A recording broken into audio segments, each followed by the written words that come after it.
শান্ত ছেলে, দেখছি তোমায় সুযোগ পেলে শুনে বুঝি। টলিউডের জনপ্রিয় অভিনেতা বনি সেনগুপ্ত প্রেমের নায়ক হিসেবে বেশি পরিচিত, তবে অভিনয়ের পাশাপাশি তার রাজনৈতিক অবস্থান নিয়েও কম আলোচনা হয়নি। বিজেপিতে যোগ দেয়া থেকে দল ছাড়ার সিদ্ধান্ত সব মিলিয়ে বারবার শিরোনামে উঠে এসেছে তার নাম। এবার ফের রাজনীতি নিয়ে বনির মন্তব্য ঘিরে শুরু হয়েছে নতুন জল্পনা।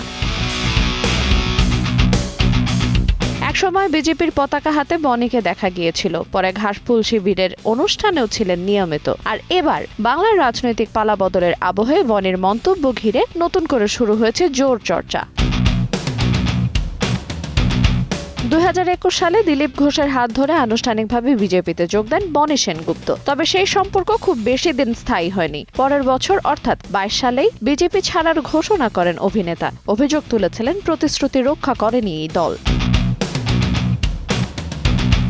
বিজেপি ছাড়ার পর সরাসরি তৃণমূল কংগ্রেসে যোগ দেননি বনি, কিন্তু রাজ্যের তৎকালীন শাসক দলের বিভিন্ন অনুষ্ঠান এমনকি ভোট প্রচারেও দেখা গেছে তাকে। সেই কারণেই রাজনৈতিক মহলের একাংশ মনে করছিল আর অনেকেই ধরেই নিয়েছিলেন তৃণমূলের ঘনিষ্ঠ হয়েই উঠেছেন বনি। গণমাধ্যমকে দেয়া এক বিবৃতিতে তিনি বলেন, বিজেপির সঙ্গে তার সম্পর্ক কখনো খারাপ হয়নি। তিনি অফিসিয়ালি বিজেপিতে যোগ দিয়েছিলেন, আবার অফিসিয়াল ভাবেই দল ছেড়েছেন।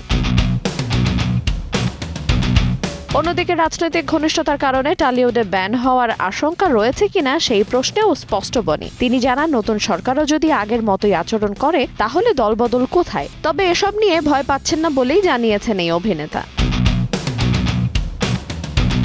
2014 সালে রাজ চক্রবর্তীর বরবাদ ছবির মাধ্যমে বড় পর্দায় আত্মপ্রকাশের পর একের পর এক ছবিতে অভিনয় করতে দেখা গেছে তাকে। তবে টলিউডের এই নায়ক আগামী দিনে কি শুধু অভিনয়ে মন দিবেন নাকি ফের সক্রিয় হবেন রাজনীতির ময়দানে, সে বিষয়ে এখনো কিছু জানাননি বনি।